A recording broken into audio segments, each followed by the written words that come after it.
Dinosaur, written by Stephen Llewelyn and performed by Chris Barrie. Don't forget to like this video, subscribe to the channel, and click the notification bell to keep up to date with the latest installments.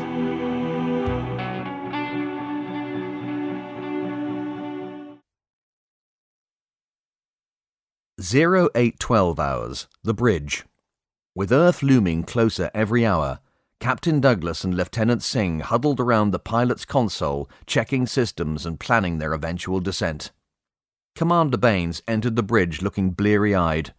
Douglas turned to her. "Sleep well, Commander?" he asked wryly. "Sorry I'm late, guys. I was dead to the world and managed to sleep straight through the alarm. I better have the computer make it louder from now on." "Don't have it too loud, Jill," replied Douglas. "I'd rather you were late than arrive on a crash cart. Besides, your quarters are next to mine, and I didn't want you disturbing me." He took a sip of coffee and grimaced. "Och, and Sandeep has tried to poison me." Sandeep looked up from the console. "Sorry, Captain. I'm a tea man. You know that." Baines looked from one man to the other with mild exasperation. "Thank you for your concern, gentlemen, but there was really no need to send out the search party. And for your information, Captain, Sandy only makes coffee radioactive so that you don't ask him to make it." "It was an emergency. You hadn't turned in to make me a proper one." Singh's grin broadened. "And I'm no poet, but that's slander, Commander." "Oh, very good," replied Baines, tousling the pilot's hair affectionately. "So what do we know, gentlemen?"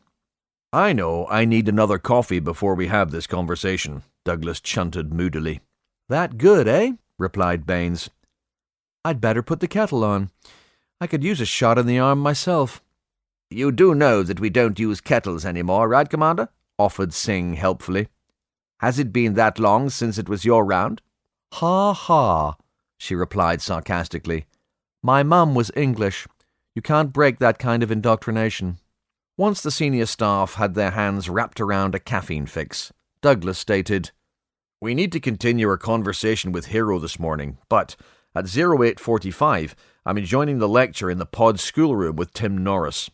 "Is it Meet the Captain Day again?" asked Baines sweetly. "Nice," said Douglas. "As you well know, Mr. Norris has worked hard putting together a briefing for the whole crew and staff to give everyone more of an idea about what we're likely to face when we land.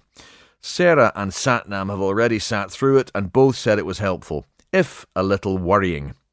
As captain, it would be remiss of me to no-show." "I've booked a seat for the 1300 hours class," said Singh. "Have you sat in yet, Commander?" "I haven't." She looked at Douglas. "But if you can spare me this afternoon for a while, I wouldn't mind tagging along with Sandy." "Aye, Jill," said Douglas. "We should all make the time. God knows we could use any edge at all right now." Douglas entered the schoolroom aboard the pod at 0850 hours to find the briefing already in session. Tim and 10 seated adults all turned to look at the late arrival. Douglas disliked tardiness in others and was slightly embarrassed. "Sorry I'm late, Mr. Norris." This instigated a mild titter of amusement, as the 16-year-old magnanimously accepted an apology from the seasoned ship's captain. "I thought you'd been caught up in something, Captain, so I gave your seat away. Sorry, can you manage at the back?" Tim asked. "Aye, I'll be fine. My fault. Forgive the interruption. Please continue," Douglas said, leaning against the rear wall. Turning back to the large screen at the front of the small classroom, Tim scrolled through a plethora of information, using a combination of hand movements through the air and touch icons. The main display showed a vista of subtropical forest and rolling fern plains, with smaller pages arranged radially around the focal image. "We were only just getting started, Captain, so you haven't missed much," he said. "As most of us know by now, I'm sure, we find ourselves about to land back on the Earth, but during the late Albian stage of the Cretaceous period of the Mesozoic era. That's about 99.2 million years ago in English," he added, smiling mildly at the looks of confusion. "Don't worry, from here on in this briefing will be in plain language, excepting a few Latin animal and plant names. We're expecting to put down in Patagonia. What we believe of this place in this period is that the climate was warm, is warm, and fairly humid. Sorry, keeping our tenses straight is a problem we're experiencing a lot." A ripple of laughter and agreement went around the room. Tim continued. "We can expect lots of forest, scrub and fern prairie, rivers, lakes, valleys and mountains. If we are correct, and with a little bit of luck, it should look like a paradise compared with the Earth we left a few days ago. Indeed, we should be landing very close to what would be the southern Andes in our own time, if not actually within the foothills." "Will the Andes exist?" a woman asked out. "I thought the continents were very different in this period." "That's perceptive," Tim answered kindly, "and technically you're right. However, the tectonic plate movement, which, shall we say, laid the foundations for the Andes, began around 100 million years before we find ourselves now. Due to the geology of this region, I still expect us to find mountainous areas. Science has imaginatively dubbed these early ranges as the pre-Andes." He decided not to unveil his plans to rename them the PTs at this juncture, especially while in danger of being raked over the coals in public by Woodsy.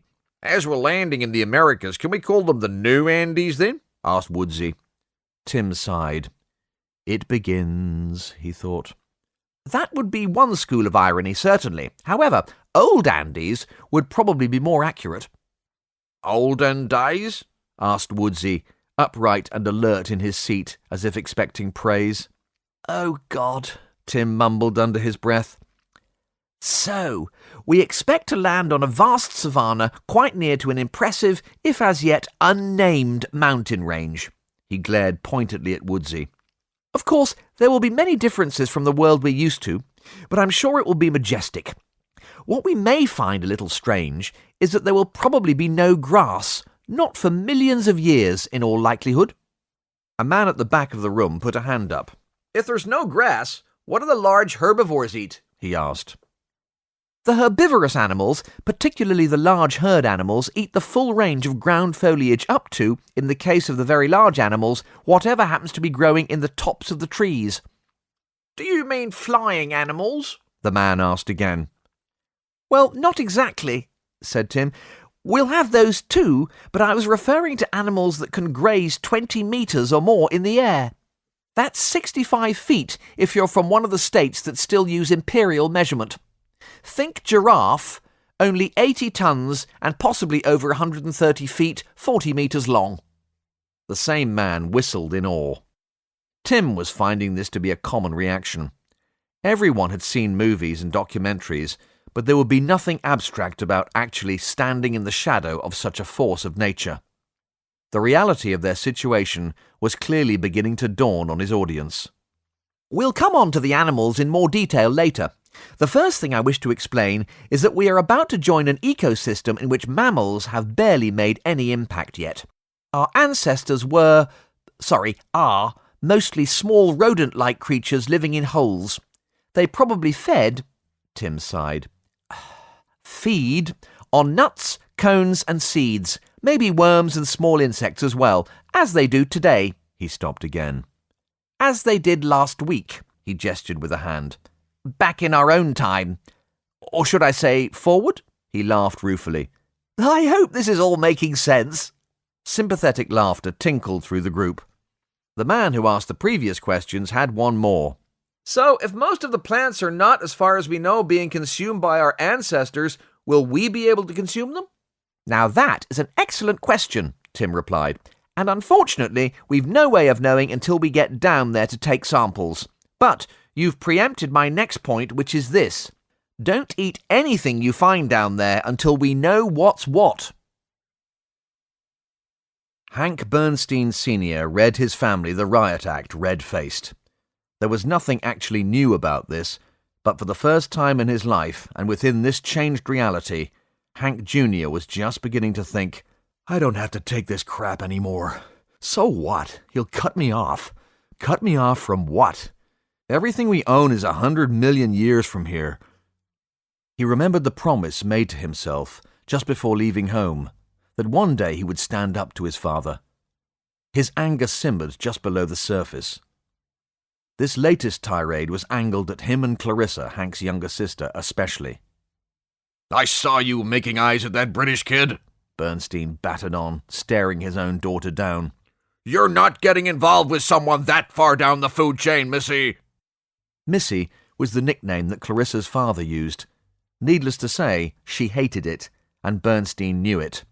Tim's brilliant, Hank Jr. tried reasonably, despite his exasperation. His mother is one of the leading minds aboard this ship. Bernstein rounded on him. I'll tell you when to speak, you little sumbitch. Barely pausing for breath, he spat out derisively. Scientists! What the hell do they know about making money? And don't think I haven't seen you with that cute little blonde chick either. Her daddy may have businesses back home, but no way are they in our league. You have your fun with her if you gotta, but don't get involved and don't dare bring any problems to my door. Problems? Hank Jr. asked in disbelief. You know what I'm talking about, goddammit. I can't get that sort of problem fixed all the way out here, snarled Bernstein. Fixed? Snapped Hank Jr., standing up and growing red in the face himself. But Tim and me, we're just friends, Daddy, Clarissa argued tearfully. She looked to her mother for support, but found only her usual sympathy. Not now, darling. I'm sure your daddy's right. Friends? Laughed Bernstein nastily. What the hell do you know about friends? You don't know squat. I know what teenage boys are after, and it ain't friends, you stupid kid. If he comes near you, I'll have him on a sex offenders list. He's only 16, Daddy. I'm nearly 15. Clarissa tried again in vain. Exactly. He's old enough and you ain't. I'll ruin him. I've had enough of this. Leave her alone, Dad, shouted Hank Jr., for the first time in his life allowing his anger towards his father to show. He shook with distress, but also with pent-up rage. We have no voice. We have no choice. It's always the same. Your way or the highway. You've no respect for anyone else. None whatsoever. Never even so much as knocked before entering our rooms. If Clary and Tim are friends, that's great. And if they become more than that over time, good for them. I'd welcome Tim Norris as a brother-in-law. But as usual, you've made up your mind without even bothering to get any of the facts. Tim's a great guy, and he's not leching over Clary. They just get on. Besides, there's no sex offender list in the age of the dinosaurs. You're unbalanced. Hank saw his father's colour darken in wrath, but refused to back down. You didn't even tell Mom we were leaving the planet, Dad! Leaving the planet! Chelsea looked away. Why don't you stand up to him, Ma? Chelsea Bernstein appeared weary and well beyond her years. Your father only did what he believes is best for us, Hank. He's doing what's best for him, just like always, you know that. He treats us, you, like he treats the help, disgracefully. Hank looked away, his face burning. One day, Ma. Chelsea stood now, shaking her head nervously. No, Hank. It's our duty to obey him. Whilst we're under his roof, remember that. We're not under his roof, Ma. He saw to that himself, and now here we are. He looked back to his father, who looked as if he were about to explode. Shut up and obey, or what? You're going to beat us again? The young man couldn't remember ever being so angry in all his life. He strode up to his father. Damn your money! I'd like to take those towers you built all around the world and shove them up your... Hank! Chelsea called to her son. He tried his best to let some of the steam out of his temper, for his mother's sake. But Bernstein Sr. chose that exact moment to go off. You ungrateful little son of a bitch! He grabbed his son roughly by the scruff of the neck and balled his other fist. Go on, Dad! Hit me again! The younger man screamed back. Better make it a good one, because haven't you noticed I'm getting bigger and you're getting older, huh? And where's your army of sycophants and security now? Or are you going to disinherit me like you keep threatening to do? Disinherit me from what, huh? We've got nothing, Dad! You've got nothing! You are nothing! He spat the last words, eyes brimming with tears. I'm one of the most powerful men in the world, bellowed Bernstein. You're nothing, and you're no son of mine, you little... Most powerful men in the world! Hank laughed, mocking his father's tone as tears streamed down his cheeks. What world? There's no world! It's all gone!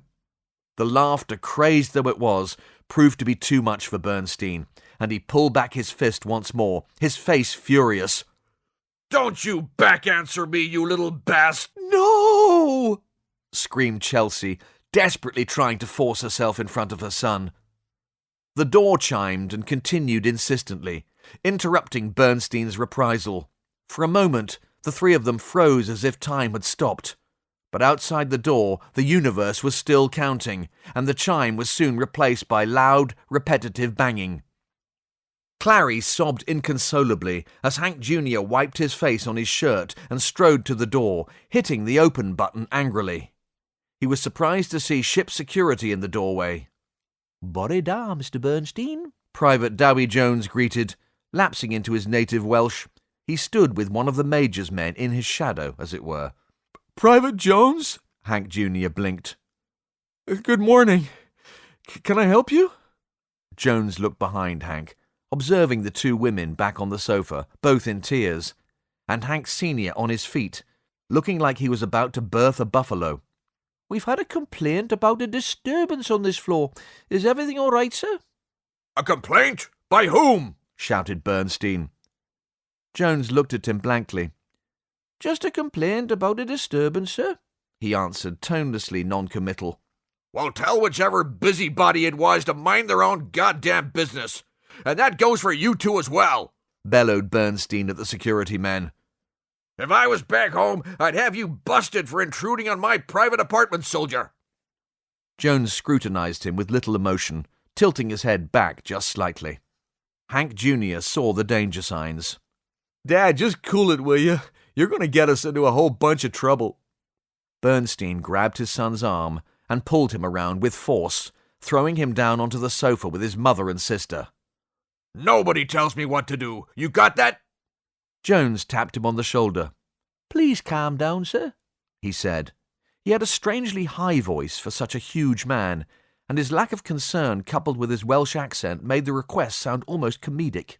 Don't tell me to calm down. Don't tell me anything, you bottom-feeding SOB, shouted Bernstein furiously. "Right, very well," said Jones calmly, laying a hand to Bernstein's shoulder now. "Come with me, please, sir." Get your goddamned hands off me, loser, bawled Bernstein. Chelsea ran to her husband, trying to pull him back into their quarters, but Jones had Bernstein by the arm and was moving away like a man-o'-war under full sail. Eventually, he looked around, surprised to find a woman alternately hanging on and beating him with her small fists. Hank and Clarissa grabbed at their mother and pulled her away. "I'm real sorry about this, Private," said Hank Jr., getting control of his mother. "I'm sorry for all of it." Jones nodded to the younger man, sympathy in his eyes. "Will the lady be all right, sir?" he asked politely. "I believe we have a counsellor on board should any of you need to talk with someone." We don't need no goddamn shrink, bellowed Bernstein the elder. If I want a psych evaluation on my family, I'll pay for one. And the trick cyclist will say whatever I damn well tell him to. "I can see that's worked out well so far, sir," replied Jones unemotionally. Bernstein kicked out. Let me go, you son of a bitch! This time Jones spun him around, his arm up his back, nose squashed into the wall. Bernstein was a big man, but the strength of the Welshman was appalling. "You can walk, sir, or you can be cuffed and dragged. Choose," he stated calmly. I'll walk, Bernstein acquiesced seethingly. Jones increased the pressure on Bernstein's arm to show that he meant it. I said I'll walk, damn it! "Very well, sir." Jones released the pressure, turning Bernstein back in the direction they were heading. But your superiors are going to hear about this victimization, damn you, sputtered Bernstein. "Very good, sir," Jones replied impassively. "You can put it all in writing for Sergeant Jackson. I believe you've already met him. You'll have plenty of time to write him a nice little letter from your cell in the brig, sir. He'll be glad to help, I'm sure." That limey douchebag. I'm not dealing with that sumbitch. "I'll be glad to pass that along, sir. I'm sure he'll understand," Jones acknowledged courteously. "Although The Sarge is probably the only person on this ship who frightens me. So, on second thoughts, I think I let you tell him that yourself, isn't it? Hank Jr. watched as his father was carted away, contempt on his young face. Ushering the women back into their quarters, he closed the door. Why do you always side with him, Ma? He asked. He treats us like property, and not property of value. You know why, honey? She said, looking meaningfully at her son. We have to obey him. We have to stay together. The three of us are all we have. But don't you see? He has no power over us anymore, Hank tried. But Chelsea was already locked into her usual abused spousal excuses for Clary's benefit. Hank was not willing to listen anymore. Having lived in a cocoon of his father's making, where all the rules were laid out and God help anyone who disobeyed, any kernel of rebellion quashed before it could form, he had had enough. It was the same all across the Bernstein Empire. But now all was changed, and so was Hank Jr. He could feel it. The young man realized, without his trillion-dollar corporations, bodyguards, and bands of toadies, his father was... What was he? Just some bad-tempered middle-aged guy, like a superannuated spoilt kid, willing to ruin all around him if he didn't get his own way. Hank realized that his fear of his father had always been only that, fear, never respect, and now even that was gone. He felt both sad and free, freedom without elation. After calming his sister, he decided to go and find his friends. The new world would attempt a landing very soon. If anything went wrong, this could be their last day in this life. He knew Tim and Woodsy were busy in the schoolhouse, so he would find Rose. Woodsy put his hand up for teacher. Sir, please, sir. Can I ask a question, sir? Tim sighed, leaning on the desk at the front of the classroom. With emphasized patience, he smiled, inviting his friend to speak. Mr. Wood? Will we recognize the animals, or will there be stuff with 3 heads or something? Asked Woodsy. Thank you for that well-conceived and concisely worded question. No, we're well past fractal life forms, Tim replied patiently. We're not lost in the Precambrian. Every creature we encounter should be of the normal bilateral symmetrical design. Just like the birds and the bees or you and I. The larger fauna having 4 limbs, a head, a mouth and a butt. Only you have those last 2 the wrong way round. Woodsy laughed, raising his hand again. Tim groaned inwardly. Yes. A philosophical fistfight between Giganoses and Mappa-what's-names. Who wins? Do you know, I was asked that exact question by another passenger only yesterday. Of course, he was only 6 years old, and he did at least get the animals' names right, answered Tim, arching an eyebrow. So, who would win? Woodsy pressed. Tim shrugged. I haven't the foggiest. You'll have to ask Del Bond if it's the result of a philosophical fight you're after, won't you? Others groaned at the mention of Derek and his dubious philosophies. Are there any questions? Tim asked in conclusion. Clever clogs, muttered Woodsy. No, if I was being clever, answered Tim sweetly, I would have pointed out that they can't fist fight, as they don't have any fists. No thumbs, you see. Tim looked away from his friend to the other members of his audience, adding, The half-wit has, albeit accidentally, raised another valid point, though. Hey! And this may actually be useful to know. It has long been the belief of paleontologists that many large carnivores would have avoided full-on physical violence with one another, both within their own kind or interspecies conflict with other predators, as much as possible. You see, in the Cretaceous, a serious injury, especially if it affected an animal's ability to walk or run, would almost certainly have meant death. It's more likely that most confrontations were more about making noise and posturing. He gestured to his friend. I believe that Mr. Wood is running a masterclass on this subject down the corridor, and who knows, it may even help you in the lunch queue if things get really tight. Are there any final questions? Tim asked one last time. Woodsy raised his hand once more, and when he was ignored, straightened up in feigned desperation. Tim looked at him. Are there any other questions?" he added pointedly. There was a general scraping of chairs as the briefing closed. Several people approached Tim, thanking him for his hard work and for sharing his knowledge. The captain was last to leave. Shaking the young man's hand, he said, "That was well done, Tim. Thank you. Are there many crew left who haven't seen this yet?" "I'm seeing everyone in groups of 10, Captain. Sorry you were in the group with the heckler, by the way. It was slow at first, but since Commander Baines sent a memo round urging everyone to sign up, it's picked up a lot. I reckon I've seen about 2/3 of the people on board over the last couple of days, and I've 2 more classes booked for today. Hopefully, I'll have briefed most of us by the time we land. I just hope my compressed course in basic Cretaceous paleontology is enough, sir. Who knows how close to the mark our scientific guesswork is?" "It's all we've got, Tim, and it's a hell of a lot better than nothing. Well done," Douglas repeated heartily, and patting the young man on the shoulder, he left. Dinosaur, written by Stephen Llewelyn and performed by Chris Barrie. New installments uploaded each week. Subscribe for more. Visit the link in the description for free New World companion stories, available for download as ebooks.